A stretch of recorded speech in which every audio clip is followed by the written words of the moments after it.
Licensing Reimagined.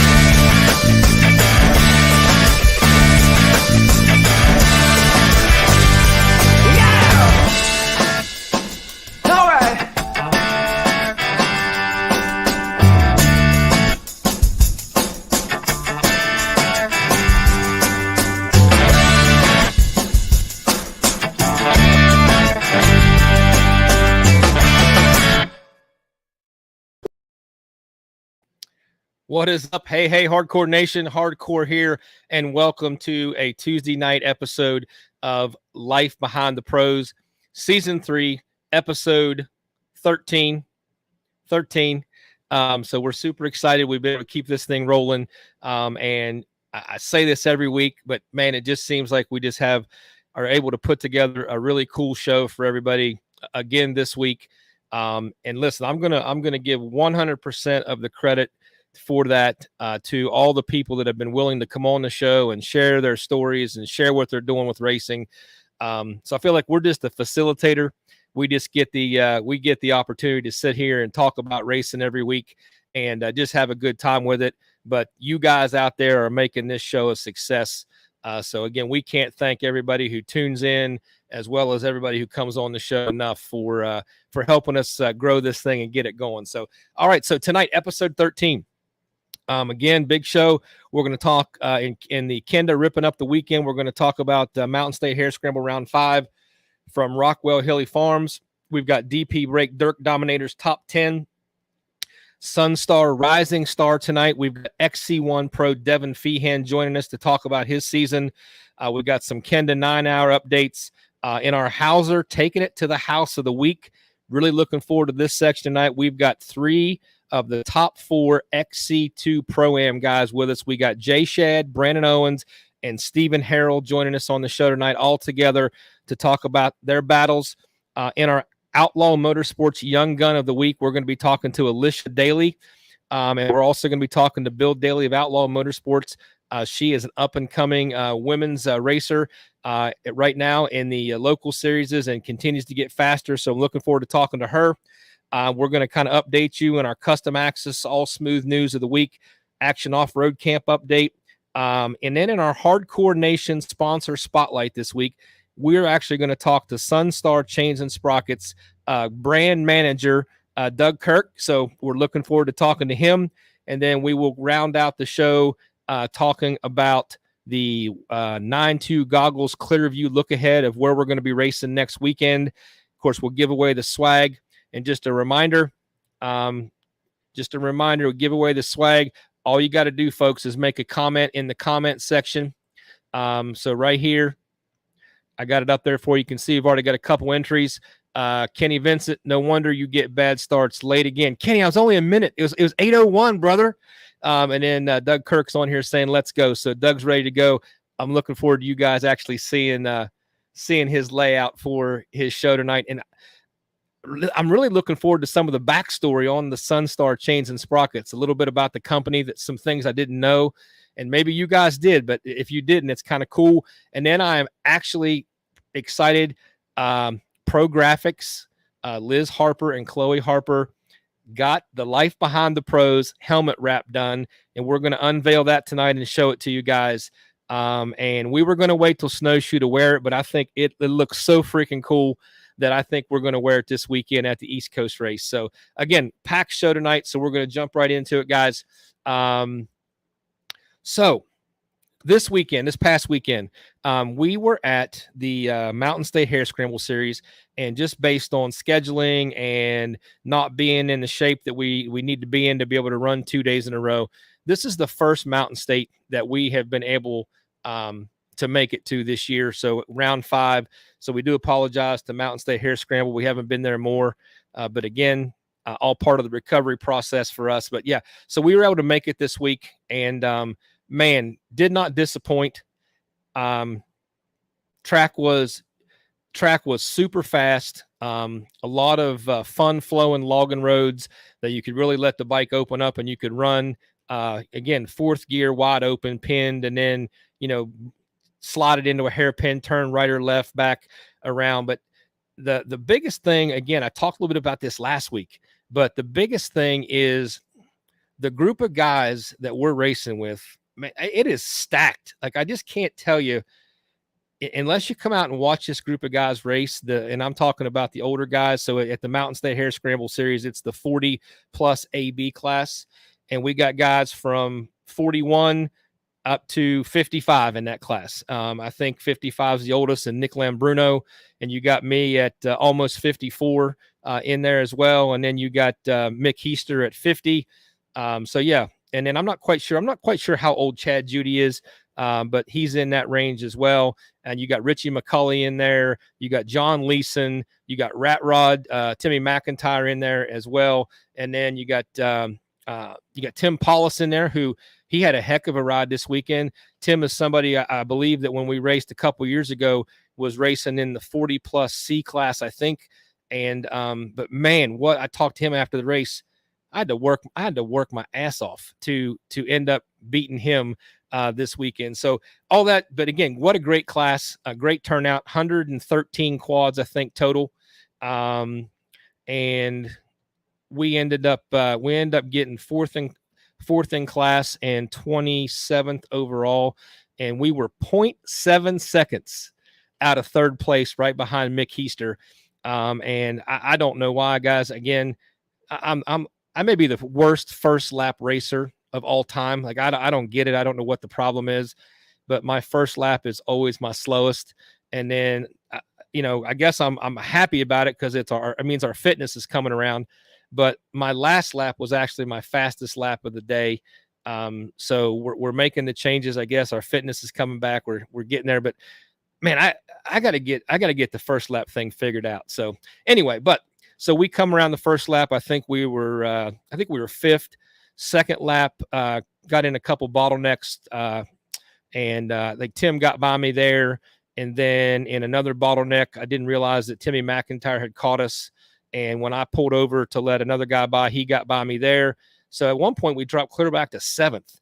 And to be honest, I was kind of getting pissed because I was like, daggone it, man, you're going the wrong direction. So we kind of put our head down and got our stuff together. The track kind of came around, tacked up really nice. And we kind of got out of our funk. We got going, and then came around, got back by those two guys on lap 3, or the end of lap 3 into the beginning of lap 4.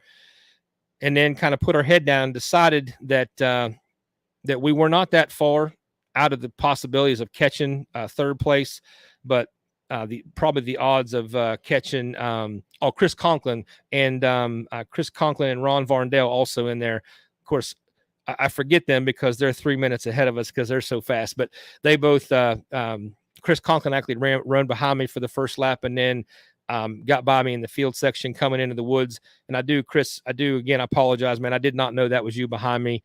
I honestly thought you were already ahead of us. So if I held you up, man, that was not the intention. I didn't realize that was you. But anyway, so I felt like we had a chance to catch third. So we really put our head down on the last lap. And then, honestly, guys, it was like a mile and a half from the finish. And I just saw the 520 number plate on the back of a quad going out through the woods. And also Richie McCulley was along the side of the trail. He had broke down his starter clutch, and his starter locked up. So when I came by him, he's jumping up and down going, he's right there. He's right there. He's right there in front of you. So, but sometimes when guys do that, they're right there in front of you. And my idea of right there in front of you are like way different. Like, I'm thinking right there in front of you means like I'm about to see him. And sometimes he's right there in front of you is like you're 20 seconds back. So this time, though, Richie was correct. It wasn't too far up the woods line there. I started seeing the number plate of the 520 of Mick Heister out there. And, again, I'm guilty of this also. You can just tell by the body language sometimes that, guys are getting tired or they're struggling. And so I came up on Mick pretty fast. And then, of course, he noticed I was back there. And, of course, he's a good enough rider that he immediately turned the wick back up and got back in the throttle. And he and I, for about a mile, we did have fun because we flat out were getting after it to the finish line. And coming down the last hill into the finish line in the field, I thought I was going to get him because he hit a kicker and he got the rear end of the quad swapping back and forth. And I was actually afraid he was going to kind of lose it and bite it there. But he saved it. And we were going into the very last corner. And again, I'm never going to be a guy that puts the bike in on somebody and runs into him. But it was close. I was almost to the point where I thought I could get him, but I wasn't going to risk he and I both crashing. So I let off. I pulled back a little bit, and he did. He was still half a bike in front of me, so it would have been an aggressive way to get around him. So he earned it. So hats off to those guys. Great ride, Ron Varndale. Great ride, Chris Conklin. Great ride, Mick Heister. And, I felt like we, being 0.7 seconds out of third, had a good ride also. Congratulations to Tim Paulus, who was in fifth, I believe. And then Nick Lambruno put on a charge to get in the sixth place spot then behind him. So, man, what a great day. Weather was beautiful, perfect, great turnout. And again, so just great ride on Sunday to Mountain State Hare Scramble Series. So that's kind of our wrap up of our it's kind of a wrap up of our Kenda ripping up the weekend at the Mountain State Hare Scramble Series round 5 at Rockwell Hilly Farms. All right, up next, we've got our DP Breaks Dirt Dominators of the weekend. And the only series that I pulled the stats from was the Mountain State Hare Scramble Series. So let's check out our Dirt Dominators of the week real quick here. So from the Mountain State Hare Scramble Series, I picked this micro ATV rider out, Gunnar Claypool, because this round 5 was his 5th win in a row in the 50cc 4-stroke class. So he had a great ride. In the youth ATV race, Paisley Stout in the girls 12 to 15 class, Eli Tate in the intermediate 8 to 11 class, and then Gracie Wolf in the girls 8 to 12 class, all had Dirt Dominator rides in the micro and youth races. And then in the adult race, in the afternoon, Gunnar Filler in the B 16 to 21. Ron Varndale put on a clinic for us old guys in senior AB 40 plus. Doug Bailey had a tremendous ride in 40C. I think he won by 7 minutes, close to that. Doug Whitaker in Vet AB 30 plus had a great ride. Brian Poindexter in Vet C 30 plus. And rounding out our Dirt Dominators of the week is Lexi Shaw in the women's class. So there are your Dirt Dominators for the week from Mountain State Hare Scramble Series round 5, Rockwell Hilly Farms. So and again, just if you're not sure, for the Dirt Dominators, we tried it for the micro kids.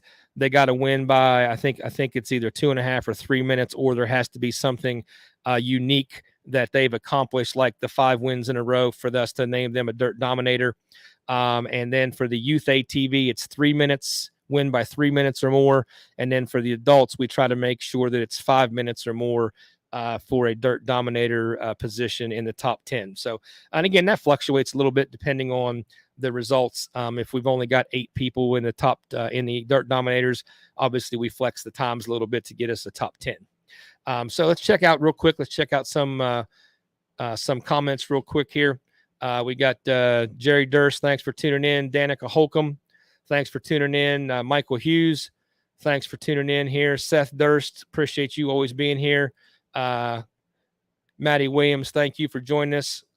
Larry Mills, DP Breaks. We just did the Dirt Dominator section from DP. Larry, thank you for being here. Marcus Clutter. Appreciate you watching. Larry Mills says, good job, everybody, on the Dirt Dominator section. And who else we got here? I think we got Abby Harden, Go, Brian Poindexter. Got fans. And we've got Trent Harper. What's up, Trent? Thank you for joining us. Well, so Trent, if you're listening, tell Liz that I'm going to unveil the helmet here in a little bit. I did send her a message, and this thing looks awesome. So I'm really excited about it. So I appreciate their work on that as well. And Zach Phillips always giving us the Ride Red comment. Absolutely, Zach. Honda all the way, brother. All right, so let's get into our first guest tonight. We are going to be talking to the rising star of the week we've outlined as Devin Feehan, our XC1 Pro rider. And this young man is flat out fast, and he is continuing to put the pieces together. And we're going to talk to him tonight and kind of hear about some of those pieces that he's putting together in his program and kind of how he's doing it. So, all right, guys, if you got any questions for Devin, throw them up in the comments, and we will try to get Devin to answer some of the fan comments as well. So we'd like to welcome to the show tonight, Devin Feehan, buddy. Thanks for being here, man.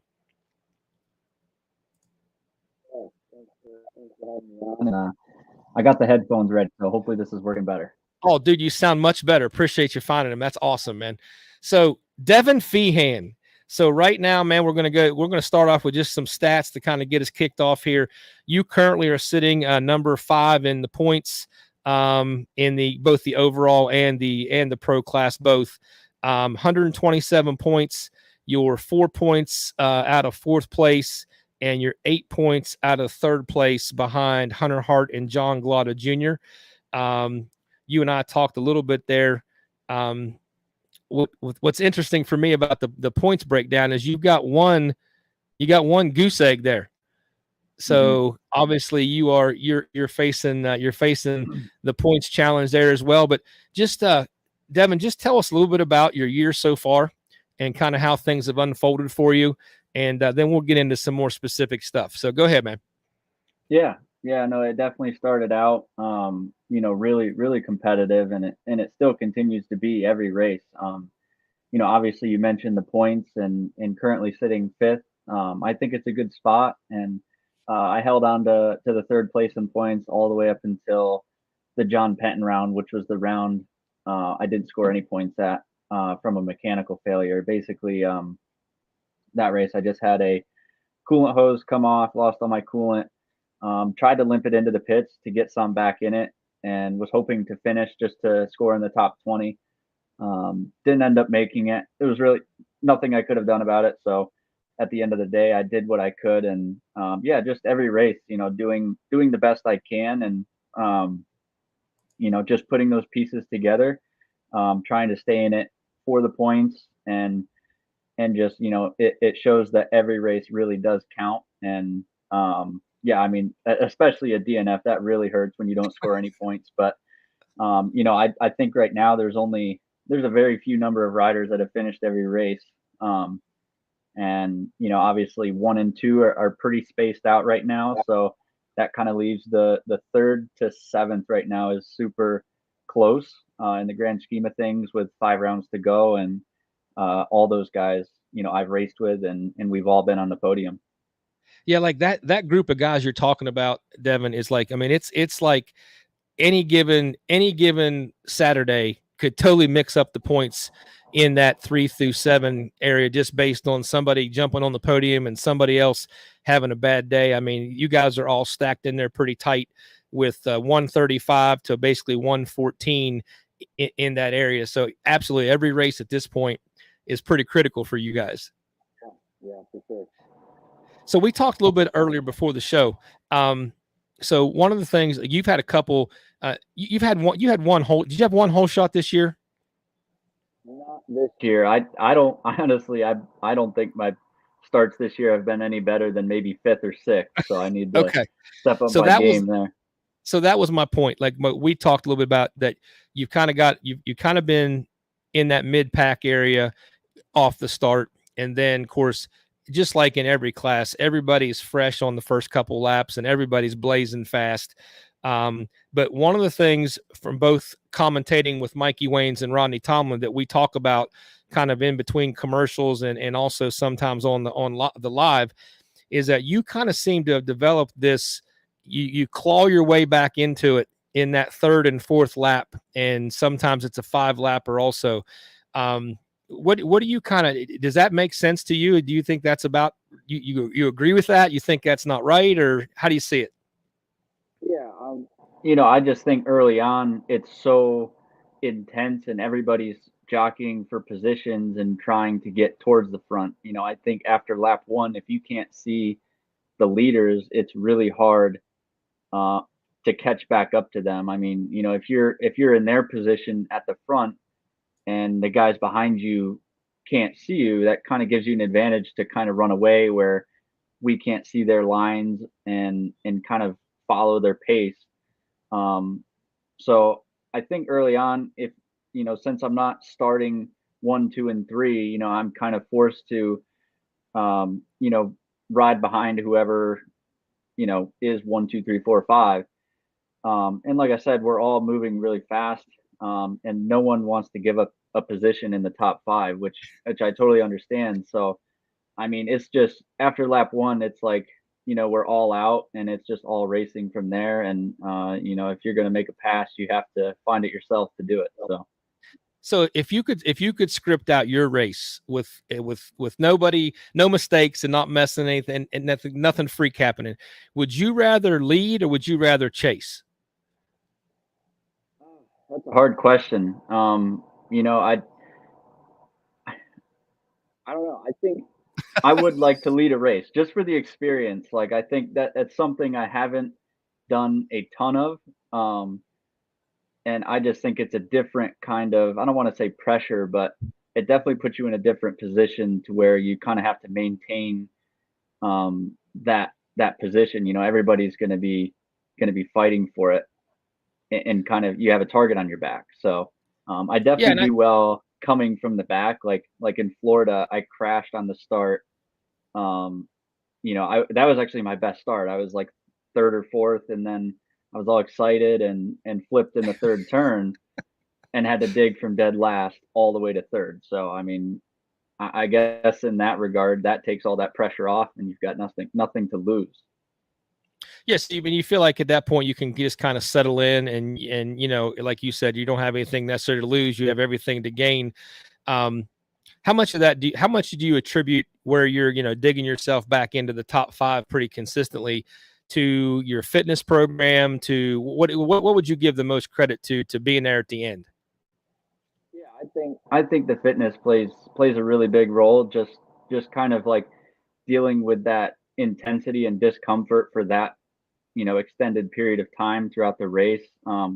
Obviously, when we start, you feel a little bit more fresh, and then usually towards the second hour, the pace increases, and then you're kind of having to push, even though you're feeling a lot of fatigue. So I've always done pretty well with the really really high intensities, and that's just kind of the part that drives me to just push hard at it. And I don't know, that's kind of where I excel at. So if you can, briefly, I'm sure there's a ton involved in it, but just in a short answer, I guess, what all is involved in your fitness program? Like people out there wanting to know what you guys put yourself through to be ready to race at this level. Mhm. Yeah, I think the endurance training stuff has really helped me over the years. Earlier on when I was younger, I did obviously basic like weightlifting and gym work on top of cardio and stuff like that. But I think when it comes down to it, racing at 2 hours at your kind of maximal intensity that you can sustain is more of like an endurance type event. So, and really the way I look at it is maintaining like that high level heart rate, kind of at a threshold, and kind of pushing that number and how hard you can push yourself. Um, if you can kind of work on that and improve that threshold, that's going to help you in the race. So definitely adding in a lot of cardio, whether it's running or rowing, cycling. Obviously, riding the ATV is more of a cardio based thing. So, Granted, you're so riding for longer periods.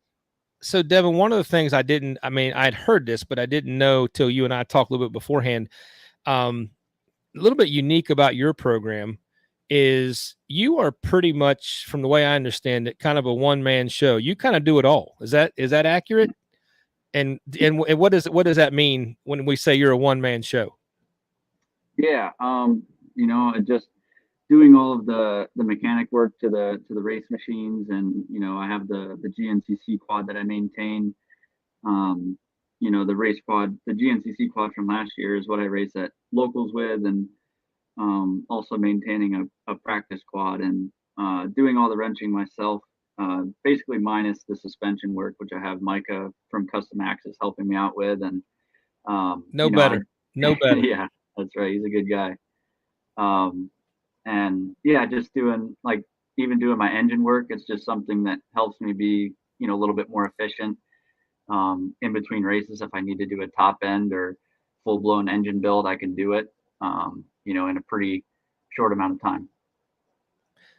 So I'm going to ask you a couple questions here. And again, not this is not meant to be controversial questions or anything like that, but one of the biggest things I get asked from doing working with Mikey and Rodney and some of that stuff, and then also this show is, in talking to you guys, everybody's interested in what you guys yourself think some of the differences are between what appears to be a gap between Walker and Bryson, and then 3 through 7. Like, Mhm. just from your perspective, what do you think is different, if anything, or is it just stuff that we're just not, we're not aware of, but you guys feel like you can run that pace and it just hasn't all come together yet? Like, what do you think? Mhm. Yeah, I've definitely tried to think about, some of the little things it might be. I mean, something that, you know, might not come to mind, easily is just to think about kind of the age difference. Not saying they're older, but they do have a number of years of experience. Um, kind of on, for in my case, being 22, I think they're in their late 20s. So, whether it's a 4 or 5 year difference, I think that that level of experience can make a big impact. And Sure. I think consistency in their program, just knowing their machines better, and again, that experience, knowing the tracks, and just what to expect out of a race. It's something that I've had to learn a lot, even making that step into the pro class. And you'll see every guy that makes that step have to go through a big learning curve, just because you're stepping into a class with guys that basically do it for a living, and just are putting that much more into it for much, basically, much many more years than what you're stepping into. Sure. Sure. So I had heard there was some, and again, Devin, I probably have this conversation wrong, but I'm on it. So I'd heard at one point there was a conversation. I can't remember if it was like between you and your dad or who it was with, but there was some point in time, whether it was over the winter when you guys were riding in Florida or working out, that you had made some comments that, riding behind those guys, you felt like you saw them do things that you were capable of doing, and you thought, if they can do it, why can't you do it? Mhm. Is that story accurate, or do I got it wrong? Well, yeah, I mean, I think that's just kind of goes along the lines of like trying to pick up on things from those guys. I mean, when you're not racing with them, whether it's in the pro am class or whatever it is, and you're giving it your all, and you're not stacking up against them, you're kind of questioning, well, what do I not know about this, whether it's uh, training wise, or mechanical, or just kind of race tactics.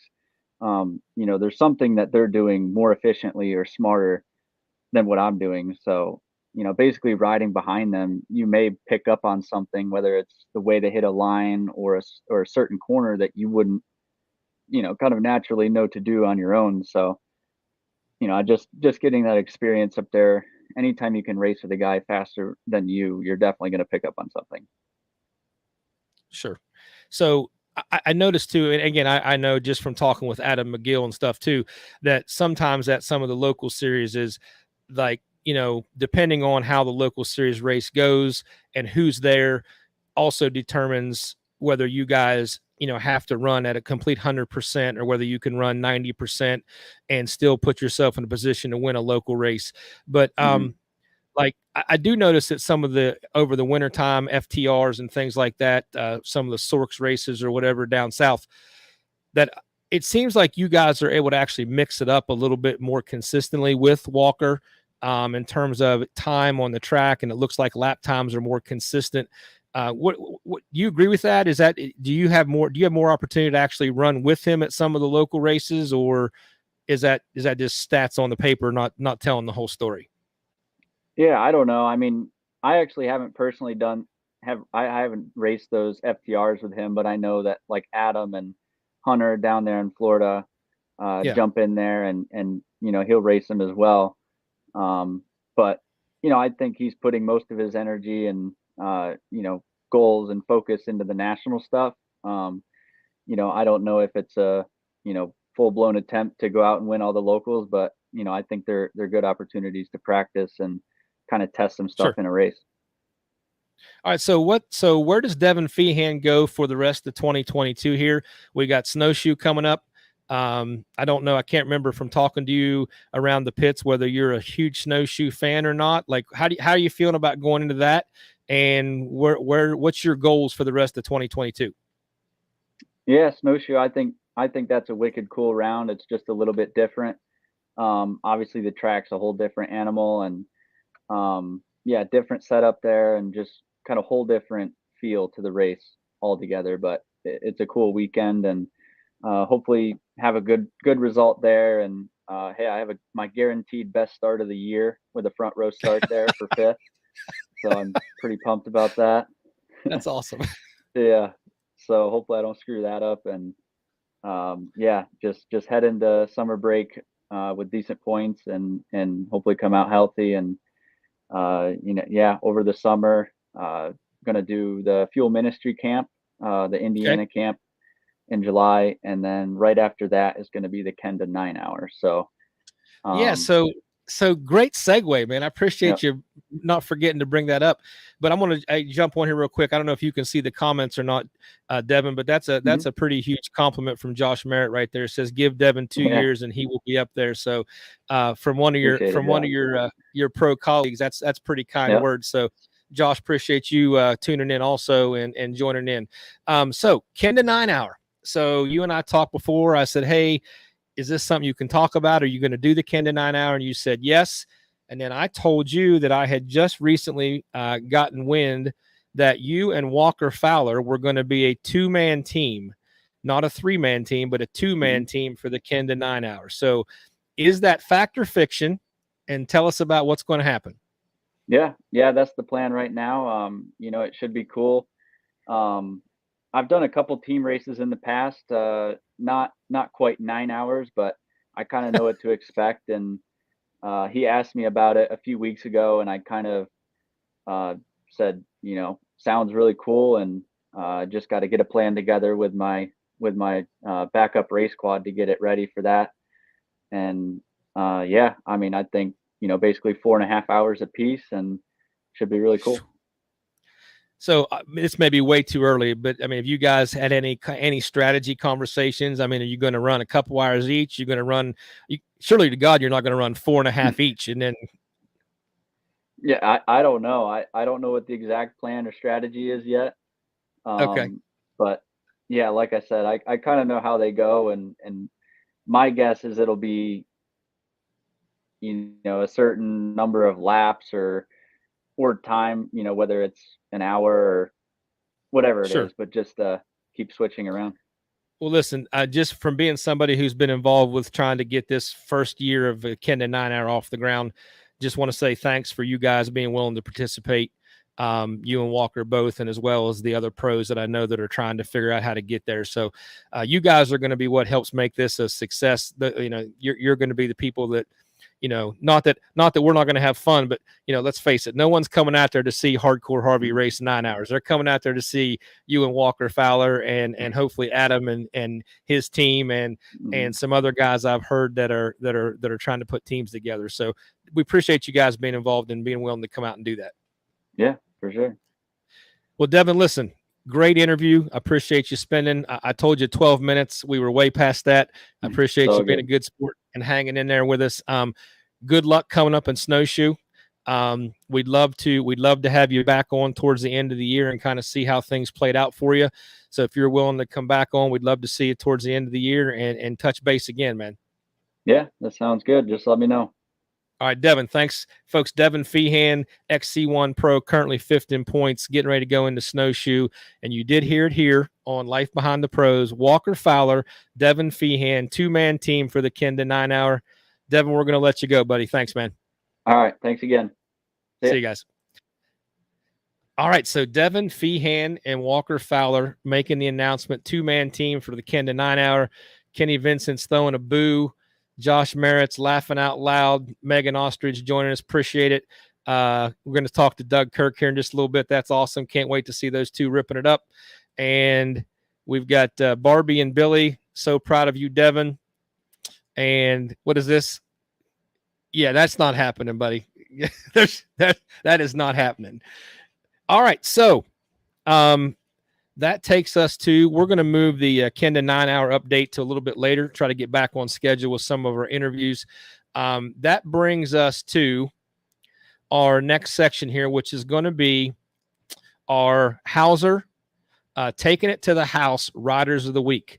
So we are going to be talking to Jay Shad, Brandon Owens, and Stephen Harrell.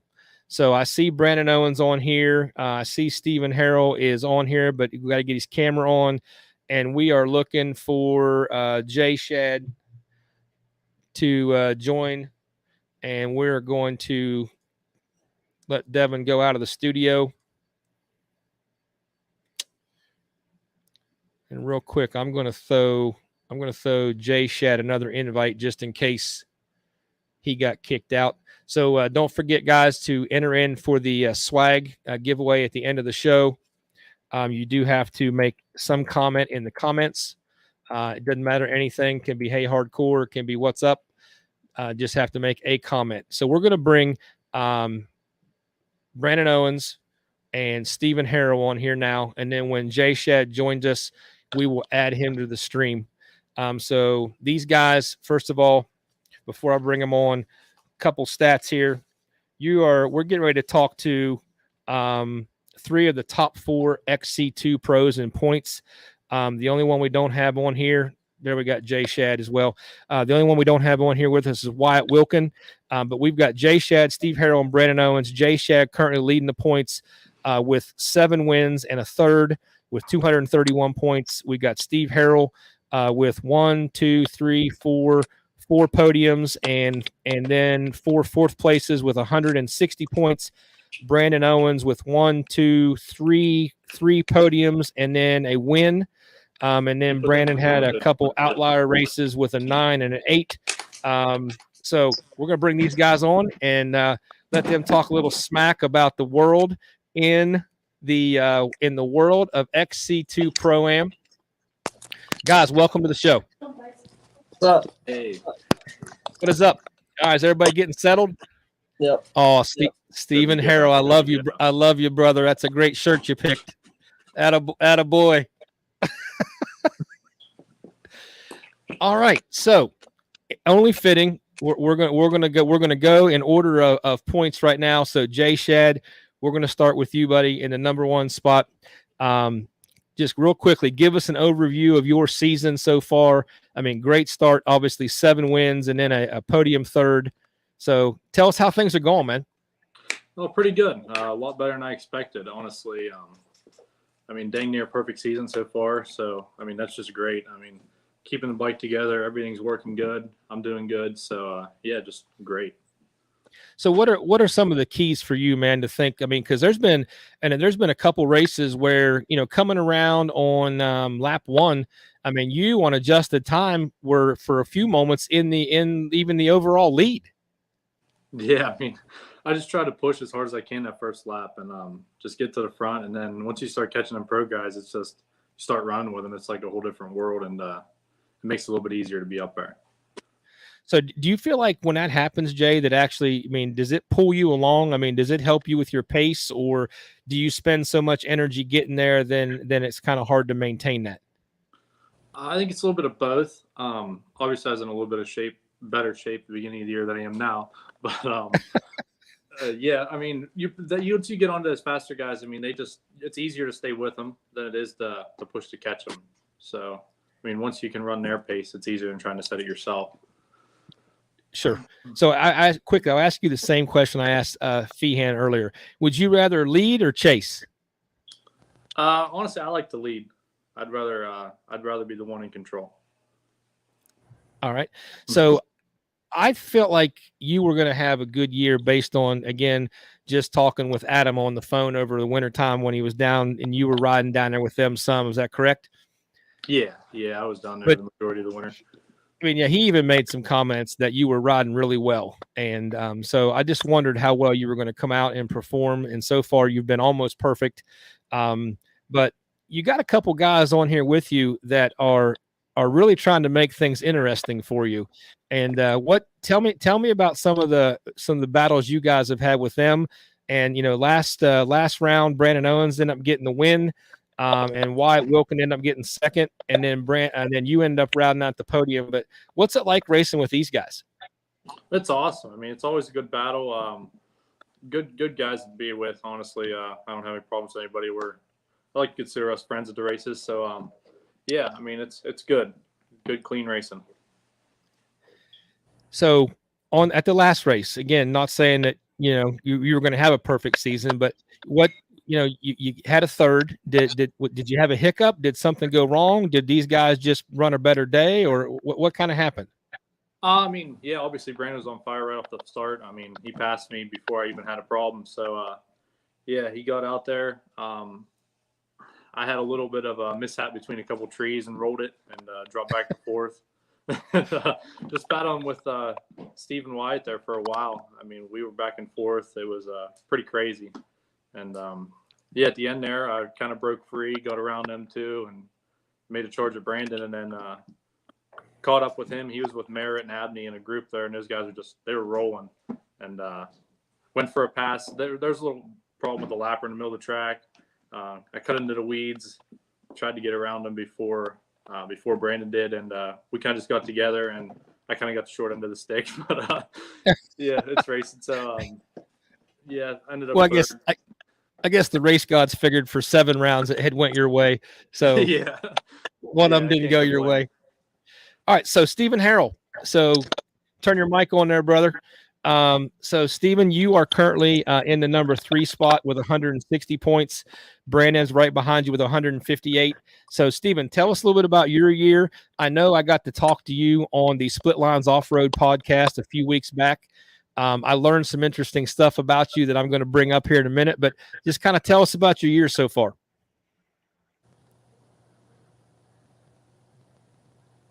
Hey, we can't hear you, man.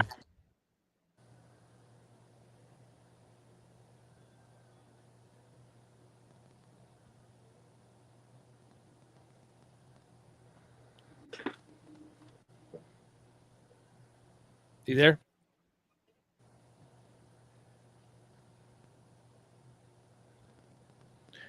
All right, let's jump up. Listen, Steve, while you're messing with that, we're going to jump and talk to Brandon. So, Brandon, while he's messing with his mic there to see if he can get that working. So, you are currently in the 3rd spot, 2 points behind Stephen Harrell there in that spot. So, plus a big win at the last round. So, tell us how things are going. Well, we had a couple good finishes first of the year, and then honestly, I've kind of just been struggling trying to figure it out. And the past couple rounds, I felt really good, and I feel like we're back to where we need to be. We made a couple changes, so yeah. So yeah, because I noticed you had a 9th, you had 2 9ths and an 8th, and then other than that, you've been in the top 5 or better the whole time. So if you could get rid of those couple races there, I mean, you got to be up close it being in 2nd place in points, wouldn't you be? Yeah, probably. I mean, I'm sure you've done that calculation in your head. Like if I wouldn't have done that, this is where I would be. Oh yeah, for sure. So Brandon, what do you think's the difference? Because I agree there was some races we noticed that again, you guys are all doing extremely well, but it looked like for you were struggling a little bit. Was it something with the bike? Was it with your fitness? Was it mental, or what was going on? Yeah, honestly, at the beginning of the year, I just my bike didn't feel like itself, if that makes sense. You know what I mean? Like it felt like I was riding something totally different, and it took me forever to figure it out, and now we're starting to get back on track, get things rolling. You missed that Honda. You missed that Honda, didn't you? Nah, I wouldn't say that. Nah, but so you feel like you made some adjustments. You're back on track. So tell us about your win. How did things unfold for you when you came out and got the win there last round? Dude, honestly, off the start, I thought it was gonna be a long day. We took off. We were probably mid-pack, and we got into the woods, and I was like, man, it's dusty. This is gonna be terrible. Made a couple passes here and there. Next thing I know, it's like everything's just flowing. I'm getting around people, no big deal. I didn't even realize how far I was already up. I see Steven. I used him as a pace car there for a little bit, and then I was like, okay, I need to kind of get around him if I want to make a chase for these front guys. And Honestly, it took me a little while to get around. He was really pushing the issue on me, and once I made the pass, he pretty much just stuck to my rear bumper, followed me clear to Jay and Wyatt, and we battled for, I think it was 2 miles, and then after that, I kind of just got around, made a couple good lines, and then I just pretty much just pushed, tried to get as far away as possible. And I got in with Josh and Austin and that whole group, and we were just rolling from there. So Brandon, you make an interesting comment. Like you said, you caught up with Steven, you guys were rolling along pretty good, and he was pushing the pace. How, just for you, and again, no one here's you guys. I know you guys are friends. No one's criticizing anybody, but how do you decide when you feel like, okay, he's holding me up a little bit? What for you? What makes that decision? Just as a rider. Honestly, it's like when I'm pushing the issue hard, I got to kind of stay in that groove. You know what I mean? Or I'll lose it. So I knew, like, at that point, either I had to go or I was going to lose it. I got you. So then, but you said he had a hard time getting around him, like. Oh yeah, for sure. He's definitely putting up a fight. It was fun though. So it's like Devin said earlier about the. I'm sure you guys all being in the top 20 face this. No one's giving up a spot very easy at this level, are we? No, not at all. Not at all. You're gonna earn it. Oh yeah, that's how it works. All right, so you looking forward to Snowshoe? What's your record at Snowshoe? Like, you like that place? You not like that place? That place is hit or miss for me, to be honest. I mean, I like it. Some spots I like, some spots I don't. I was watching some GoPros yesterday, and I was like, man, I don't know why I hate this place, but I know how it's going to be when I get there. It's going to be a roller coaster of emotions. So I feel like Snowshoe is like fifth gear or first and second gear. Like, there's nothing in between. Like, it's either you're flying or you're beating yourself senseless through the rock gardens. Yeah, man. I like tracks that flow really well, and Snowshoe just has no flow. It does in some areas, but it's like either you're pinned or you're trying to cross 30-foot rocks or whatever. Absolutely, man. I agree 100%. Oh, yeah. All right, so I think Steven's on here, so we're going to jump over. Steven, now can you hear us? Yeah, I can hear you. Hey, there you are, buddy. All right, so Steven Harrell, we now got his mic figures out here. So, Steven, we were just talking to Jay, Shad, and Brandon kind of about their year. So, tell us a little bit about, we talked to you. You got several podiums. You got nothing outside the top 4. So, you've been in the top 5 every round. So, tell us about your year, man. Honestly, so far it's going good. This year I was just trying to focus on just being consistent and not breaking, honestly. Last year I dealt with a lot of issues. And so far, what are we going on, round 8? Going into round 9. 9. So 8 for 8 right now without any breaks, so I'm happy with that.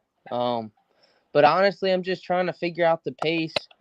Last race, I felt really good. I think that was probably my best race yet. Even though I got a 4th, I'm finally starting to find my groove in Pro-Am. But, these guys are fast, you know what I mean? And they got a lot of experience, so I'm just trying to pick up on them. They're definitely good racers. Absolutely. And again, most of us that are older have again, I don't want to sound like a grandpa here, but we've watched these two guys since they were much younger, much smaller. In fact, there was a day that I could beat Brandon's ass.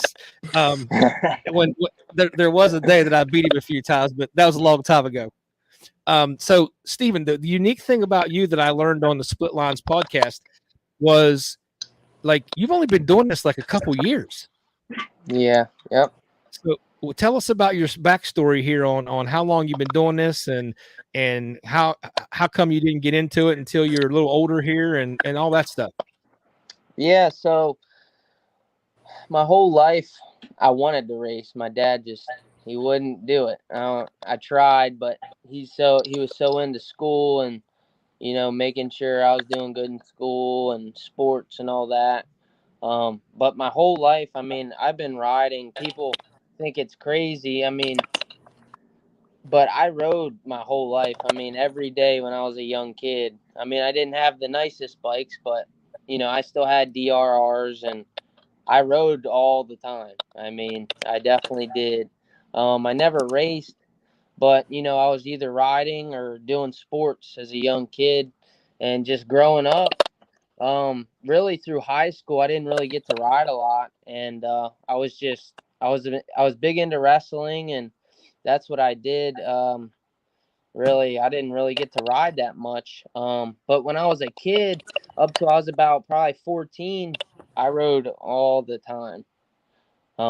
So yeah, pretty much. So really, it's not that you just got on a quad late. It's just that you didn't necessarily get into racing until a little later. Pretty much. I mean, honestly, I probably spent more time on a dirt bike. Quads Oh, are. you can't say, Steven, Yeah. you can't say that on this show. You can't say that on this show. You can't talk about dirt bikes, man. Yeah, but yeah, definitely. I spent time on both. But I rode quads a lot as a kid. And most of my dad's friends, he's the one that got me into riding, and then one of his friends got me into racing. He actually convinced my dad. And there was just so many people that around me that rode and raced GNCC, and they told my dad, you got to get him into it, and he finally did after COVID. If COVID didn't happen, I never would have raced ever. So we still wouldn't know who you were. No way.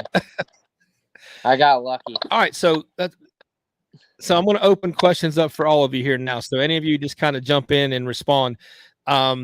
So you guys, and again, along with, and I don't want to not recognize that Wyatt Wilkin is in this conversation too. But you guys are also running consistently. I mean, close to the top 10. What do you guys think is the key to that? And again, I'm gonna lean on some things that Gator says, because I obviously have access to talk to him all the time.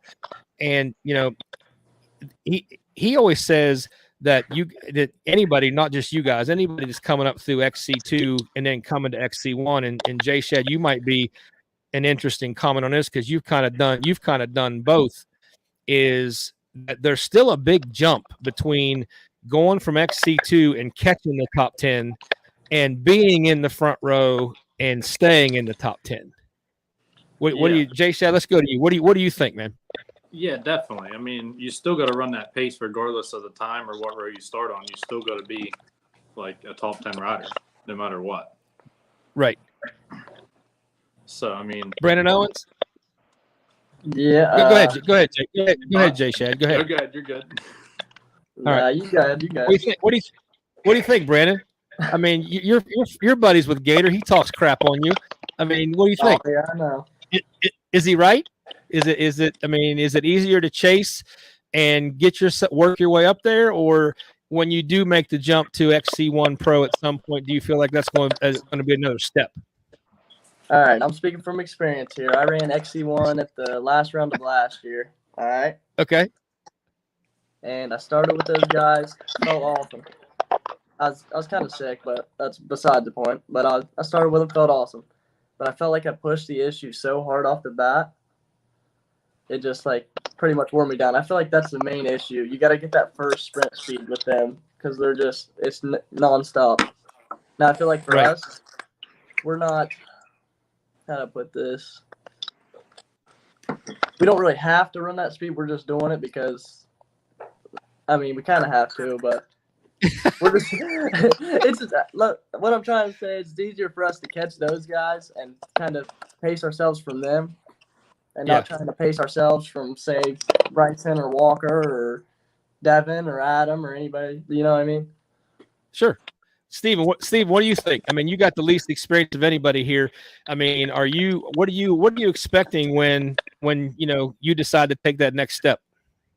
Honestly, from what I can understand, catching them is probably the best way of running their pace, because if you're there, I don't know, it's hard to explain. Like, I've only caught like up to Josh, so honestly, trying to charge off the get-go, not making mistakes, and just catching them and trying to stay with them. I think at our level, honestly, if we're in that row and, you have good fitness, I think you can hang with them. I just think, it's a matter of not making mistakes and, watching them. Absolutely. So, Jay Shed, back to you, because you have actually led a race on adjusted time. So, does that tell you that that whenever if you decide to move up and go back to XC1 Pro, that that you got the speed to be there, or do you feel like it's still an advantage to run from the second row and just push and see where you end up at the end of lap one? I'd say in that aspect, it's definitely an advantage from the second row, because then you really actually have to get the whole shot and lead those guys to be leading the overall. So that's a big difference there. It's a lot easier to push and catch those guys to lead. And sure. Yeah. So again, I know that we're only partway through the season, and I'm only asking this question because you guys are not on the show every week for us to touch base with you. Jay Shad, assuming you continue to roll well, and you win the XC2 class, is your plans to go back to XC1? Or are you not sure yet, or what's your future, man? I don't try to think too much about it, because I don't want to get ahead of myself on the year or try to jinx anything. Absolutely. I mean, we'll have a better idea after the break and all that. Well, I guess maybe this is a better way to put the question, Jay Shed. Is that something you eventually would like to do again, be an XC1? Yeah, I mean, sitting out for 5 years, I don't know. I kind of needed to do it, but at the same time, I kind of regret doing it, because it's 5 more years of experience in that class, and who knows where I'd be now. But right. Yeah, I don't want to give it up quite yet, because if I don't do it now, it's never going to happen. Amen. Yeah. Amen. All right, Brandon Owens, again, not to put words in your mouth, I know you guys got a lot of racing left to do, but again, in your future, are you planning at some point, would you like to be an XC1 racer and move up? Oh yeah, for sure. So is that in the card for you in the next year, a couple years? Do you have a plan? Somewhat. We're kind of just going with the flow right now. Like I said, it's been a rough couple of years, but sure. That's the goal. Okay. All right. So same question, Stephen Harrell. Last but not least, are your goals to eventually be an XC1 Pro, or are you going to spend some time here in XC2 still, or what's your plan? I'd like to move up. Definitely I want to win it and then move up. But I'm just glad, like this year, it's good that I get to watch Jay, former XC1, and that way I know where I stand, and just capitalize on it. That way, by the time, if I ever do end up winning it, I can move up and I'll know, what I can do. All right. So same question, all three of you guys from the XC2 row. Like I talked to Devin a little bit about a lot of the questions that I get just about racing in general is, what do you think right now the biggest difference that seems to separate, at least at the end of the race, Walker Fowler and Bryson Neal from 3 through 7, and even including you guys in the top 10? Like, Jay Shea, what do you think what's that gap to you? What do you think it is? I'd say mostly physical fitness. I mean, that's what those guys do for a living. I mean, that's all they do is work out and train and ride. And so, yeah, right. I think that's really the main thing that sets them apart. Brandon? I think it's all kind of factors. Obviously, the fitness factor in it, and then your line choice. Just overall experience. Stephen? I think, they have the opportunity to do it. Like Jay said, they're doing it for a living. Their sponsors are helping them tons.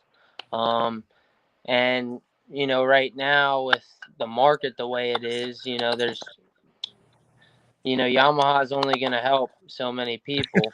And, the people that can do it, like they're the ones that are, they have that opportunity, you know what I mean? So they're taking full advantage, and they're grinding their asses off, you know what I mean? And honestly, knowledge. I mean, they have tons and tons of experience, so that's probably the biggest thing. All right, so real quick, guys, snowshoe. Steve, we're going to start with you since we made you answer last every time. So snowshoe, love it, hate it, looking forward to it. What's your thoughts on snowshoe? I've only been there once. I mean, I loved it. I thought it was a blast. I'm super excited to be third row with these guys. Last year, I was all the way back. I'm super excited. I mean, like Brandon did say, it's so fast, so it's So sketchy. You gotta watch it. Here's Kenny Vincent calling it out. It's Gator Mountain. It's known as Gator Mountain. So that's the thing. I mean, those of us that are huge Adam McGill fans, we know that every year this is the spot that he can come out of nowhere and he can put it on everybody. So you guys got that to contend with too. You got the X factor of all the Gator Mafia out there. So Brandon, you've experienced this more than Steven. So again, how you feeling going into next weekend? Honestly, I'm just gonna try to play it smart, pick my lines right, try not to be off the bike too much, and just use my brain. All right, Jay Shad, wrap it up with you, man. What's your you love or hate the mountain? Which one is it? Love it. That's one of the best races of the year. So what is your strategy, Jay Shad, when you go to the snowshoe? I really don't have one. I mean, just not Just not let her get go. off- Pretty much, just not get off the bike. I mean, that's the main thing I try to do. Just keep moving, because down there it's crazy and then mud holes and stuff, and there's just guys everywhere getting stock and pushing. If you could stay on that bike, you're gonna be ahead. All right, so last question for you guys before we get you out of here. And again, not trying to put you guys on the spot, just curious. Any of you guys already having plans to do the Kenda 9 hour? Is that in your guys' plans, or you don't know yet, or where you at? Steven, we're gonna pick you since you got the Kenda shirt on. Yeah, definitely. So are you gonna do it? Yeah. Yep, I plan to do it for sure. All right. You got any team news or anything you can announce, or you still working on that part, or? So far, I'm pretty sure it's gonna be me, Tanner Walker, and Ronnie Rush. All right, good deal. Heck, Brandon didn't want to answer the question, so glad he left the show. All right, Jay Shad, you got any plans to do the 9 hour, or? It's in the works. We're still trying to finalize the team, but yeah, I'd like to for sure. Okay, so you don't have any team announcements you can make? Waiting on a third guy, but me and Cole were talking about it right now. All right, good deal, excellent, man. So again, you know how the rumor mill is, so that's why I'm poking you guys a little bit, because you get all these stories about who's going to run with who, and we're just kind of waiting for guys to start being able to announce their teams a little bit. So apparently Brandon is going to answer the question now. Look, Brandon, were you avoiding the question? I didn't even hear it, to be honest. I just started lagging so bad. Oh no! Are you gonna try to do the Kenda 9 hour? Yeah, that's the plan. I'm not sure about teams yet. I've talked a little bit, but yeah, that's the plan. All right. Well, good deal, man. Guys, again, just like I told Devin, we thank you guys for being willing to try to be a part of the Kenda 9 hour and make it a big deal on the East Coast. And again, not so much consumed with all the the tire battle and all that business, but just making an event that everybody on the East Coast can look forward to. Again, prize money for you guys, trying to make that something that's worth your guys as well to come out there and really try to go for.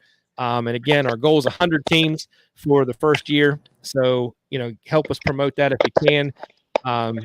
Good luck at Snowshoe, guys. Just like I told Devin, I'd love to have you guys back on towards the end of the year, kind of see how things played out. If you guys are willing to do that, we'd love to have you back. And just appreciate you guys spending some time with us tonight, man. Jay Shad, thank you. Yep, thank you for having me. Appreciate it. Brandon, thanks, buddy, for being here. Thank you, buddy. Thanks Steven, man, thanks you for joining us, bud. for having me, man. Absolutely, man, guys. We'll look forward to seeing it at the track. So we're going to let these guys go. We are going to move on, guys, to our next segment as we drop them out of the show. Up next, we're going to talk to Doug Kirk at Sunstar, because I see him on here. He's ready to go. And then Bill Daly and Alicia, if you are listening, if you could jump back on here, and we will have you on right after we talk to Doug here. So we've got here, let me see here, make sure I get this right. Yeah. So I found this on the internet, and I'm hoping this is you, because it looks like you got a signature there with the signature 189. So this is our sponsor spotlight of the week, Doug Kirk with Sunstar Chains and Sprockets. And I am looking forward to hearing his story, man. So Doug, welcome to the show, buddy. Thank you. I appreciate it. That's haven't done one of these in quite a while. And so real quick, when you and I talked, you've done this for a while. You did some podcast stuff, like on a motocross deal or something. Yeah, I did some like race reviews, breaking down. I don't know if you remember a couple years ago, Kenny Roxon running into the back of Cooper Webb to throw the one race away. That's I kind of got started on it. I was listening to another podcast, and I was like, you guys got it wrong. This is what happened. And so I put together a little video and sent it, and he's like, I'm not showing this. You have to come on the show. And then eventually it just turned into a whole thing. Every Monday night for about 2 or 3 hours, we just sat around and talked about pro supercross and motocross. And then I've been real into GNCC for a while, so I'd always try to throw that stuff in there as well. And it was fun, but it's a lot of work, man. I do not envy you sitting in the hot seat. We talked about that beforehand. Until you do it, like you can't really get someone to understand how much prep work goes into this. Like you can't wrap your head around it. No, it's basically a full part-time job. Like you got 100%. 10, 12 hours at least into it before the show goes. And it's so real quick, is that graphic I threw up? Is that you? Yeah, that's me. That's one of the rare photos where I actually look fast. Don't let it fool you though. So I haven't been racing very long. I just started at the beginning of last year. I broke my wrist the second weekend, and then came back for one race and got COVID. So man. Yeah. So you've had a tough start. Yeah, it hasn't been great. I grew up racing stock cars and stuff though. Where was the picture from? That's actually from a place, everybody calls it Buds, but it's called Hidden Springs Ranch. And that's actually what you probably don't see is Wyatt Wilkin and Brandon Carter and Evan Hartz and all those guys probably just blew past me like I wasn't even moving. So that's me trying to chase them to at least try to catch some of the fast lines probably. But that was like a little hidden ditch. Yeah.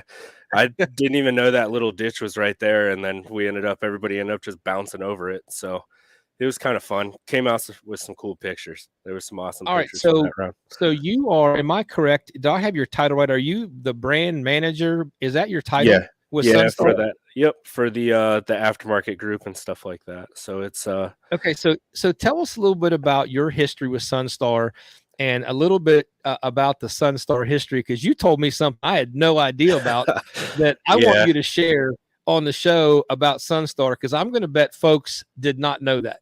So tell us about your background with Sunstar. My background with Sunstar, I was the sales guy for a while. I came on in 2019, so I started doing all the sales. That's where I started meeting everybody and everything like that. The old manager ended up moving over to Tucker Rocky. He got a pretty good gig over there, so he left, and I took the hot seat right when COVID happened. I had no idea what I was doing, just thrown into the fire, and then the world starts burning. So by this point, I like to think that I might be a pro. Like when everything calms down, I'm gonna be bored probably. But it's it's been fun. It's definitely, I've worked in the motorcycle industry before at dealerships and doing a bunch of different jobs at those places. And then I actually went and decided that college sounded fun. Ended up in aerospace engineering, and I got mad at the FAA went out on lunch, started searching for jobs around here because I was in LA. And it popped up with Sunstar, and every time I kept searching for it on the internet, it kept coming up as a chemical company. And I'm like, there's no way it's the same one. So I must have called them about 10 or 15 times. Like, you guys are sure you're the motorcycle company, right? Like, I keep finding stuff about automotive adhesives and all that stuff. And they're like, yeah, it's definitely, that's the job that you're looking at. I'm like, I'm not interested in chemicals. I want to get back into motorcycles. So it was, and then I ended up getting the job, packed up the truck and the trailer and drove out here. So you just got bored with aerospace engineering and decided you were just going to get back into the motorcycle industry? No, the actual job was fun. It's the FAA. I couldn't handle those guys anymore. So it's you get one guy comes in, says one thing, the next guy will come in the next month and be like, well, that guy's wrong, and then tell you to do it the opposite way, and then the first guy will come back and be like, well, I told you how to do it. And you're like, yeah, but you're like, I'm done with that. Yeah. All right, I'm so over it. tell us about the Sunstar logo real quick. That was a story I didn't know. Yeah, so in Sunstar started out in 1932 making rubber cement and like these special little tubes. You've probably seen them now. The little metal tubes that once you pinch them, it just never stops flowing, basically. So they started doing all that, and then they figured out that the toothpaste that you used to buy never came in one of those tubes, so they started loading them with toothpaste. And then that's when the dental side took off. Obviously, the adhesive side is still there. They still make all the adhesives for like Toyota, Honda, Subaru, all that stuff that holds all your cars together. Once the dental stuff took off, they kind of came up with like the little catchphrase for Sunstar, which is you brush your teeth when the sun comes up and then when the stars come out. And that's the 2 times you're supposed to brush your teeth during the day. So it just stuck, and we've been the Sunstar group since then. It's got nothing to do with motorcycles or ATV. It's about brushing your teeth. Yep. And then they own the Butler Dental brand and the Gum brand, and they do I've only known Sunstar as chains and sprockets, and it blew my mind when I first started working for them. There's different Sunstars all over the world, all throughout Asia, throughout Europe. I used to think it was because, the sprockets are round and look like sun, and then the teeth on the sprockets look like stars. So it's like Sunstar. Yeah, that's I never really thought about the name. It's just one of those that we've been around. We've been making motorcycle sprockets in the aftermarket world since the early 60s. I want to say like 60, 61. And before that, we made like all the sprockets for pedal bikes and the cranks and all that. So they've been around it for a while. So I've just always associated the name with the sprockets. And I never would have thought that. I never even thought what you did, where it's like, it could be like a little sun, like the old Sublime Sun or something like that. I just never put this is definitely so hardcore. Listen, Hardcore Nation, this is definitely going to be a future trivia question for somebody who can tell me what the Sunstar logo really stands for. We're going to make that a future trivia question. Oh yeah, that's actually when I go to the trade shows, that's one of the things we do, and we always get the reps coming up to our booth, not to necessarily talk about chains and sprockets, because let's be honest, the chains and sprockets everybody makes have been the same forever. It's so that they can get one of our, because we take a bunch of toothbrushes and stuff with us from the Gum brand. They'll be like, oh, I forgot my toothbrush, and then we'll talk for a while, and I'll be like, all right, bye guys. I'll see you when I'm back on the road. But yeah, it's pretty cool. It's like, nice that's got to be one of the most unique things I've learned on this show right there. That's number one. Oh yeah. And then it's I have no idea. Like, I would have loved to sat in that boardroom when they were like, hey guys, we're really good at making like adhesives and toothpaste. I think we should make sprockets and chains now. Like, we joke about that at work all the time. We're like, how does that even happen? Like, how does that come up? So speaking of chains and sprockets, and real quick, hey, I want to give a shout out to Bruce Nyland with Obor. Oh, Bruce, I appreciate you jumping on the show, man. Great to have you, man. Hope to see you back. Appreciate you checking us out.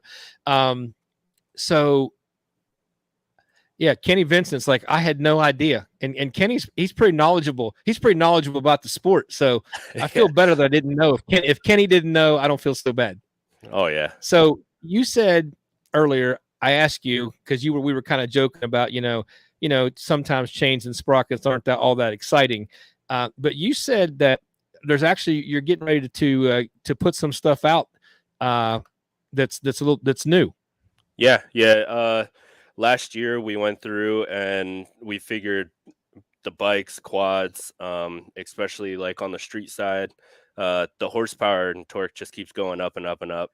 And somebody has to do something here pretty soon. We're not changing the XTG because that has performed excellent, for almost everybody that's ever used it. And so we're not changing that one, but a lot of our other ones are getting updated. All of our street chains are getting updated. A lot of our off-road line is getting updated. If you are like an ATV MX guy and you run our MXR chain, that is going into a new generation where we were playing around with some metallurgy so that we can really try to up the ante as far as tensile strength. Because that's the name of the game. I mean, nobody wants to go out there and have a part failure from a chain, because absolutely, man. And it's we also, back in 2010 when we brought out this line of chains that we have now, all the guys were sitting around trying to figure it out, like how can we make it so that you can look at our chain and tell it's getting worn out, not just by your hour meter. And that's why we have the little square pegs on the side. Our rivets are actually squared out so that when they actually start turning to look like a diamond, that means that your rollers are worn out. It's time to get rid of it. No kidding. Yeah. So dude, it's I try to tell everybody that all the time too. It's all right, listen, we're gonna have you on every week just to teach us something. Like you're gonna be like the educator of the show. That's I haunt the comments enough. I can throw random stuff out there all the time. Probably. Dude, I did not know that either. That's great. That's a great tip. Yeah. Very cool. All right. So I've also heard rumor that you are not only going to do the Kenda 9 hour, that you're going to Ironman it. Yeah. It's, I figured, well, the guys that my usual suspects that I ride around with, we actually have a extreme cross country race that weekend and everybody's chasing points. So I've really tried to kind of set my schedule so that when the 9 hour got announced that I could miss that race and not kill myself for points for the rest of the year. Right. And they both have to make the race. So rather than run around trying to find a bunch of guys, I said, you know what, I'm doing the 200-mile rally out west in September. This seems like a really good way to just kind of test myself, so I figured, why not? Let's Ironman it. I might not get all 9 hours. I might have to stop and like eat a sandwich or something like that because I'm old and fluffy. So it's we'll see how it goes though. I'm looking forward to it. I've never done a team race before. I've never done like a super long race or anything like that. So I'm just gonna go out there, and I figured I'm not the fastest guy, but I can be consistent. So yeah, doing an Ironman might fit the way I ride a lot better. Anyway, that's awesome. So we're definitely looking forward to seeing you there. So the Extreme Series now, am I right? Is that in Indiana area? No, it's actually right here. I live just north of Cincinnati and just south of Dayton, and I think everything's within like 3 hours of here on the Ohio side. So it's right around the same spot that like the OXCR guys run all their stuff. This is the XXCR. The XCCR. XCCR. Yes. Okay. Yep. So this is the Blevinses, right? Yes. Okay. Yep. Yes, I was trying to get to where they're. Do you know where they're racing this weekend? I do actually. It's a place called Kinsley Ridge. Okay. I can send you all the information unless you want to deal with me running through Facebook here real quick. Just actually, once you're off, if you don't care to throw it up in the comments.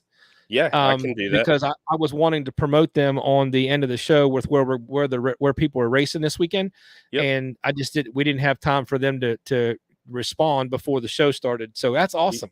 You know what I can do Listen- tomorrow when I get to work too? I have everything Indiana, Ohio, and Kentucky cross-country racing related. I put it Yeah. all on an Excel spreadsheet because usually every weekend I'm at a track somewhere. So that Yeah. helps me keep it all organized. I'll just send you that spreadsheet, man, and then you'll That have would- all that stuff. Dude, that would be awesome. I'd appreciate it, man. So we went to an XCCR, wasn't last summer, or was it? Might have been last summer. And I thought they did a great job. Like it was a great race. They ran a good Oh, yeah. series. The things went well. The people were great. So we keep, and again, I keep telling people I want to go to some of these other series, but it's just hard because they always hit on the same. Everybody seems to hit on the same weekend, so it makes it difficult sometimes. But Oh yeah. I want to coordinate with you and find out one that you're going to and go there with you, honestly, and kind of hang out and also get a chance to do one of those races. Yeah, let's do it. That's I'm trying to run both the OXCR and the XCCR full time this All year. right, buddy. So I should be at the vast majority of them. This track coming up though it's a lot of fun. It's pretty wide open. It's fun. You click it in a fourth going through the woods. Travis Blanish, I don't know if you know him or not, but he says, "I'll see you in the Ironman class, one fluffy guy to another." Hey, I'm not sure if I do, but it's the more the merrier. Everyone likes to suffer with company or however that quote is. Misery loves Absolutely. company, man. So Well, listen, Doug, first of all, it was great to finally meet you face to face and get to check you out. I appreciate you taking the time to come on the show. And I know I speak for a lot of people in the comments. We cannot tell you thanks enough for everything that Sunstar does to support us out there racing and being at the tracks. And, you know, the product is great. You know, knock on wood, I've not had a Sunstar chain and sprocket failure. So the product's been great. We're coming out with new ones too. A new ATV sprocket. The ATVs haven't gotten enough love. So we got a little bored at the beginning of the year. We're taking our Z sprocket technology from the dirt bikes, and I was able to get it transformed into an ATV sprocket. It'll look a little different. It won't be all the crazy geometric shapes, but the hope is to have a pretty long lasting rear sprocket that also helps get rid of a lot of the mud and debris that the ATV guys wallow in. So that's fantastic. Yeah, so that's been another little pet project. So listen, you got to get us something like that to preview so we can shout it out here on the show and give it a review. Oh yeah. Well, I mean, you know how to get in touch with me. Absolutely, buddy. I'm around. All right, man. So. Hey, I appreciate you coming on the show. Thank you. It's been a great interview. You've been a ton of fun, man. And again, hopefully you'll come back on later in the year, bud. Oh yeah, just hit me up, man. All right, man. Appreciate it. I'll see you, buddy. Awesome. Thank you. Bye. Yep. All right, guys. Great interview. Great interview with Doug Kirk, Sunstar Chains and Sprockets. Guys, he dropped some stuff on there that I had no idea. No idea about that company and the background of that. So appreciate him being on here. All right. So up next, we are going to jump into our Outlaw Motorsports. Let me get here. There we go. I want to make sure I get the pictures. So Outlaw Motorsports, Young Gun of the Week.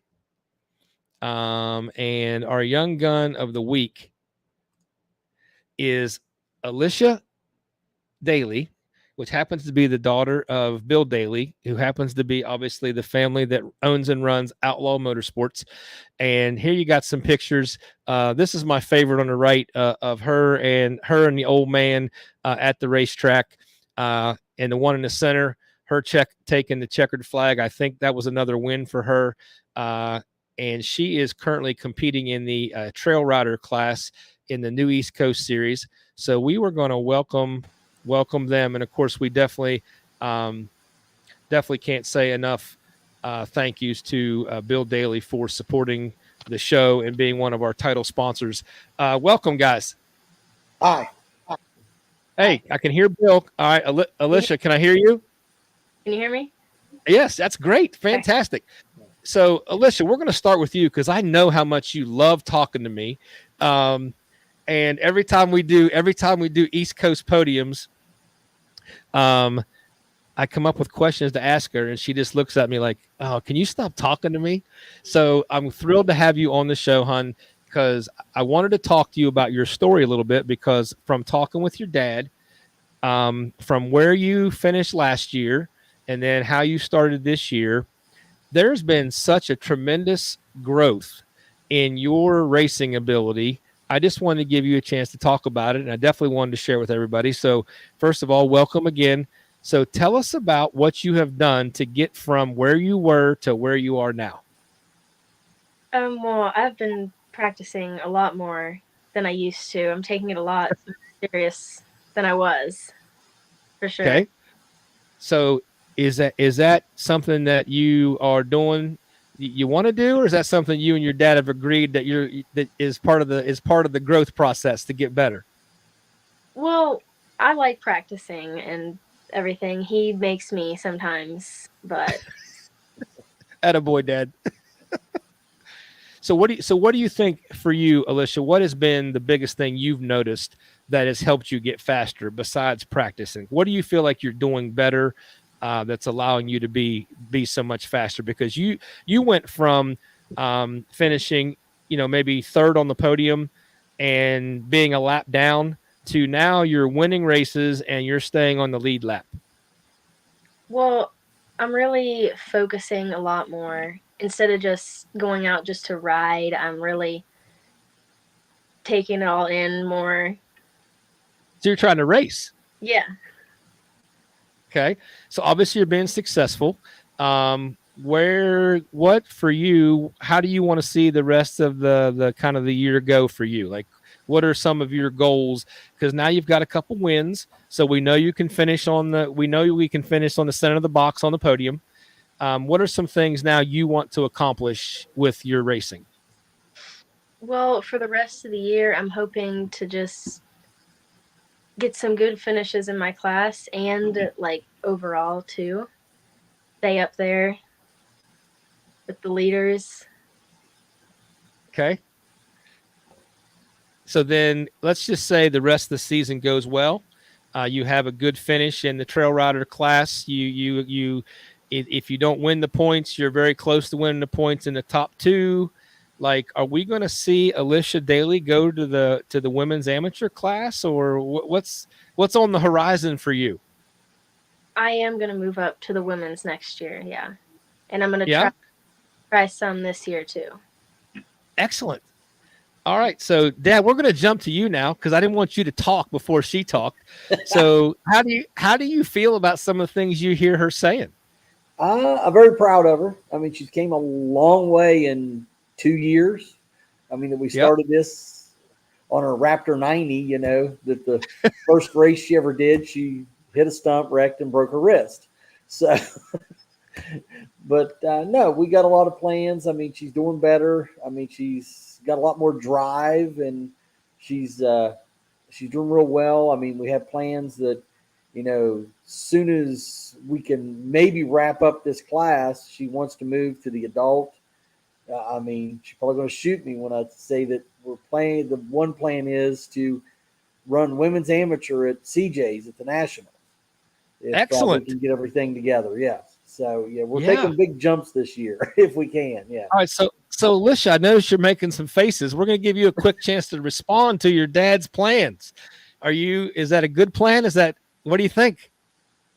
It's a good plan. I want to run the national at CJ's. I'm just a little nervous about it, but I'm going to do it. So listen, I'm going to give you a small piece of advice. As soon as you decide to go to the women's amateur class, you need to befriend Nikki Wilhelm. You need to get her and kind of get under her wing in the women's class. She is a fantastic role model for girls in the women's amateur class, and she continues to get faster herself. And I know she loves working with the young ladies who are coming into the women's class. So make sure you make that connection. Great family, and she would love to help you. Okay. All right. So Dad, she's going to hopefully wrap up this class. move to women's amateur at the locals, maybe for last couple rounds, go to maybe do CJs. So what's beyond that? What's 2023 look like for Alicia? We don't know yet. I mean, the plan is she's going to move up to women's. We'll probably do local series next year in the women's, and maybe do a few select nationals if, we feel brave enough to go try, depending on where they're at and whatnot. So I know you got a couple that are 15 minutes from you. So yeah, I do. But I've always got a vote from her and her mom to go like to Florida and North Carolina to go to the warm weather in the winter. So yeah, we might go there too. So yeah.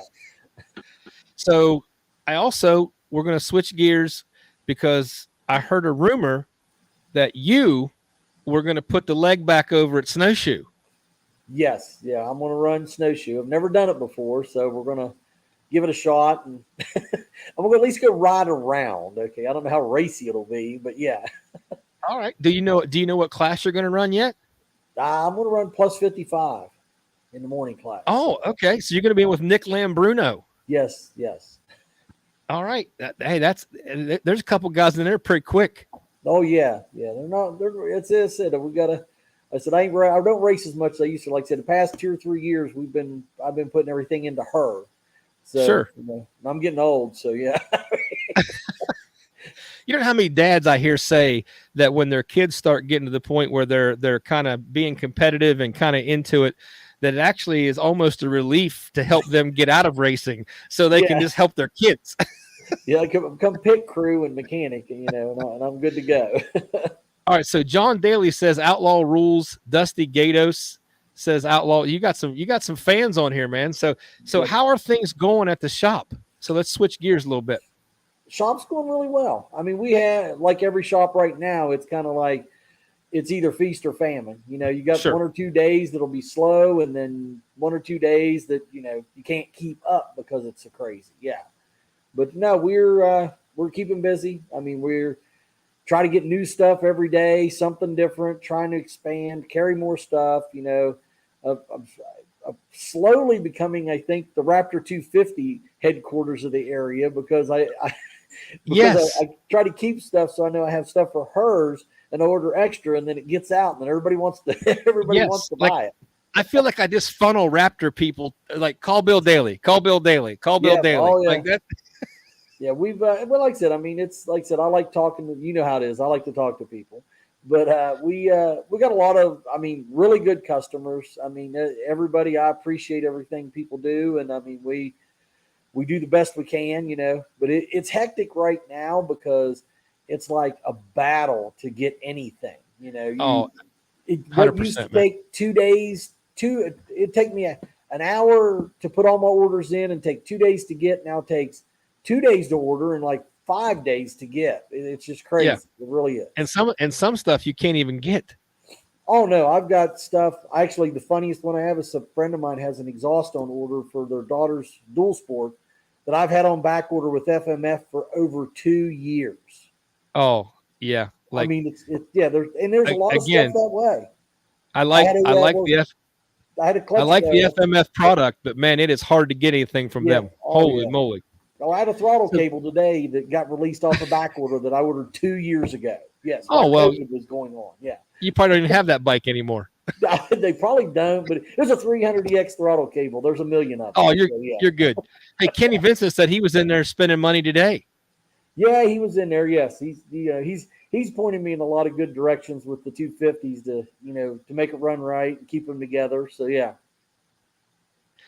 Well, listen, I know that you have a lot of fans, and we definitely appreciate your support at the local series. As you're always present, you guys are always set up, and again, just I've really enjoyed getting to know you more than just knowing your name and knowing what you do, man. It's been a great privilege and opportunity to get to know you guys.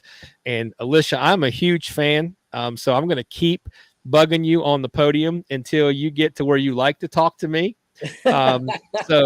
So listen, hun, you have done great tonight. You've done a nice job with the interview and handling yourself on here. So keep working hard. Keep those goals in mind, and Dad, you keep pushing her because I think she's got a bright future, man. Thank you. Thank you. Hey, Is there anything you want to wrap up with about the shop or anything, Bill? Not really. I mean, we're trying to, like I said, trying to keep stuff in stock. I mean, we always try to help all the racers out we can. I mean, don't feel, that, oh, well, they sponsor all these guys. They ain't going to help me out. I mean, give me a call. I mean, we'll help anybody out we can. I don't try to make a fortune. I just try to make a living, so right. Definitely. Awesome. Well, listen, guys, you heard it right here. Bill Daly, interested in working with as many folks as he can. So if you haven't checked out Outlaw Motorsports yet, please give them a call. Bill, what is honestly the best way for folks to get a hold of you? Best way is to call me. I mean, I do get Facebook messages through my personal account and the shop, but sometimes I get a little sketchy on those. The personal one's easier than the shop one because it's weird. What is it? The number. What is the shop phone number? The shop number is 304-284-0480. All right, hold on here. All right, guys. So in the comments here, see if it'll work. I think I can. Yeah, I just posted a comment. There you go. The Outlaw Motorsports number there, 304-284-0480 to get a hold of Bill Daly. And yes, he does do more than Raptor 250 work. Oh, yes. We sell it for four-wheelers, dirt bikes, which we all kind of, have a reservation. Side-by-side, street bikes, three-wheelers, so, I mean, I still do some of that, too. So. Can you still get 250R stuff? Oh, yeah. Yeah, there's a lot of the stuff you can still get. Some of it's like trying to buy gold, but yeah. So we were talking real quick at the Mountain State race the other day. There was a guy that was racing in a class right behind my class, which was 40 AB. Oh, yeah. And yeah. So all of us old guys were huddled up talking, not about him, but we were wondering whether he knew how much that 88 red plastic was worth before he went out there and beat it up on the racetrack. Oh, that. And then, what about the guy? He was like a row or two behind you that was on the 500 Quadzilla. Oh, the Quadzilla. Yeah, I thought the guy told me, I know the guy, he comes in the shop. He said that the boy hadn't raced in like 4 or 5 years. And he said, well, if you ain't raced in that long, he goes, let's just go run this. It's going to be ugly either way. So, Yeah, the Quadzilla. That was, holy moly, I couldn't believe it. Yeah. So, but yeah, so dude, so guys, check out Bill Daly. Watch for this young lady at the local series, Alicia Daly. Right now, she's in the trail rider class, but very soon, I believe we're going to see her in the women's amateur class, making some noise up there and seeing what she can do up there. Guys, thank you so much for taking time to be on the show with us tonight. Thank you. Yep. Hey, we'll see you guys. Appreciate it. See you later. All right. So Bill Daly with Outlaw Motorsports, wrapping up our Outlaw Motorsports Young Gun of the Week, Alicia Daly. And all right, guys. So I want to, before we kind of wrap up the show this evening, I want to unveil from Pro Graphics, Liz Harper and Chloe Harper kind of accepted my challenge / opportunity to make me a helmet wrap, which we talked about last week. And I asked them to make it specifically for the Life Behind the Pros show. So I'm trying to find the camera here real quick. All right. So we've got the top there where it says Life Behind the Pros on the hood. Up on the top area, it says Hardcore Nation. And then down both sides, it says Life Behind the Pros. And then very cool, it's got your number built into your graphics on your helmet, so you don't have to mess with the stickers. And then they've got the Hardcore Harvey Motorsports logo on the back, and then my GNCC race class color sticker on the back. So guys, this thing turned out fantastic. The colors are great. The quality of the wrap is fantastic. And again, they knocked it out of the park. So Liz and Chloe and Trent, if you happen to be on here still listening, I just want to say thank you very much for your work on that. Absolutely, Doug Kirk, that is sick. He says he can't wait to build yours out. So maybe you need to do one for your Ironman of the Kenda 9 hour, buddy. All right, so guys, kind of wrapping things up, we're going to talk about the 9.2 Goggles Clearview look ahead and talk about where it is we can race this weekend. So here you can see we've got the Liz says you're welcome. Thank you, Liz, very much. Dusty Gatos says that's sweet. Kenny Vincent says, super sweet. Absolutely, guys. Turned out sick. So, all right. So our 9-2 Goggles Clearview look ahead this weekend, round 6 at the Warrior on the Saturday, the 18th in Greensboro, PA. We will be there with the Wilson family. And then OXCR was supposed to race last Saturday, but got rained out. So I've been told they moved round 4 at the Sawmill Hill to this Saturday, June the 18th at Londonderry, Ohio. We were hoping to make that one, but it's now going to conflict with the East Coast Series. And then on Sunday, and again, if we can continue to feel well, I think we're going to try to go back to back this weekend and do East Coast on Saturday and do the Wexer on Sunday, round 4, Dynamite Valley, June 19th at Chester Hill, Ohio. And also, yes, Craig Ostrich, thank you. Don't forget, guys, that the East Coast race this weekend is the first round of the Lawnmower Series races. So there will be a lawnmower race also on Saturday after the quad race at the new East Coast Series race. And then Doug Kirk, like as promised, the XCCR is at Kinsley's Ridge, 360 Tong Hollow Road in Bainbridge, Ohio. So if you guys are in that area, again, that is the XCCR. Great series also to check out. So definitely appreciate everybody who's jumped in here tonight and been a part of the show. The only thing I want to do, a couple quick updates, is just a reminder. We still have our in our custom access all smooth news of the week. We still have our Action Off-Road Camp sponsorship. Don't forget, we did talk to Jason. We did talk to Jason with Action Off-Road, and he said that if somebody had already paid their entry fee to the camp but wanted to enter to win the sponsorship scholarship, that he would refund your money if you wanted to enter to win and you were selected as the winner. So there's still opportunities up to June 24th to get your video in to enter the Action Off-Road Camp sponsorship opportunity. And then on just a couple things on the Kenda 9 hour, it just kind of updates.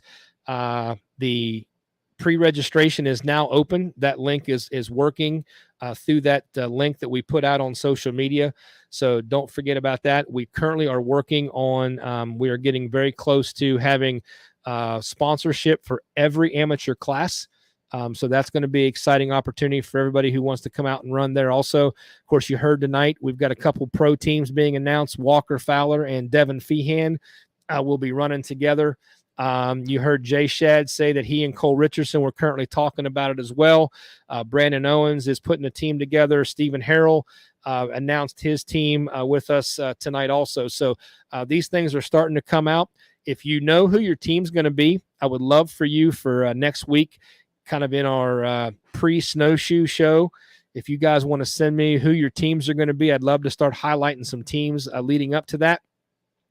And speaking of snowshoe, we are currently working with Mikey Waynes again, and we're hoping to do a combo show between Bottleneck Live and Life Behind the Pros. We're hoping to do it in the Village area up there at Snowshoe, and actually do a live show there in the afternoon, hopefully Friday afternoon. And so we'll be looking forward to having some folks on that show. We've got some pros lined up to come be live with us on the show.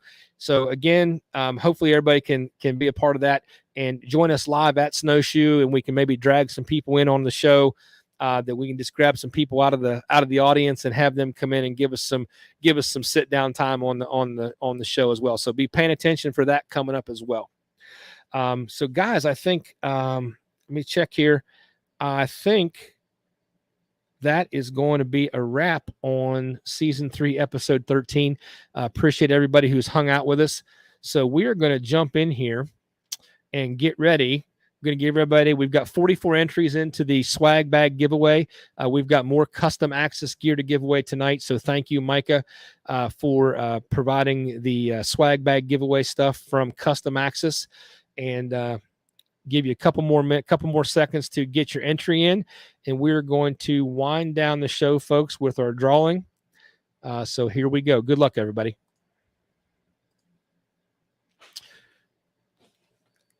All right, here we go. And our winner for tonight is going to be Craig Ostrich. Thank goodness. Thank goodness. Where is Nick Lambruno? Nick Lambruno. Craig Ostrich is finally a winner. Congratulations, Craig. I'll get with you on stuff that size of custom access stuff. And Craig, I did get your message about Kenda gear. I am talking with Drew about the opportunity to get some more Kenda swag to be able to give out to our NECXC team members. Brandon Rogers, thank you for the comment. Great show tonight. Kenny Vincent, we got a tough women's team and one Ironman rider, Kenny Vincent. Looking forward to announcing that with us maybe next week. April Kelly, thank you for joining us. Custom access shirts and hats are something I don't have. Brandon Rogers, I still owe you something. So we will definitely get you a custom access setup since I have not been able to cross paths with you to get you your swag bag. So we'll hook you up. Scott Hunt, great show. Thanks. Craig Ostrich. And I thought, Craig Ostrich, no, it's not rigged, buddy. You finally won. And Abby Harden says, I was betting it was going to be someone related to Dusty. And my wife says, Jeff, stop talking. It's time to come in the house. All right, guys. So we definitely appreciate everybody tuning in tonight. Thank you very much to all of our guests tonight. Devin Feehan, Jay Shadron, Brandon Owen, Stephen Harrell, Bill Daly, Alicia Daly, and Doug Kirk with Sunstar Chains and Sprockets. Guys, appreciate everybody tuning in. Just remember, in the motto of the Hardcore Nation, in all you do, go hardcore. Thanks, guys.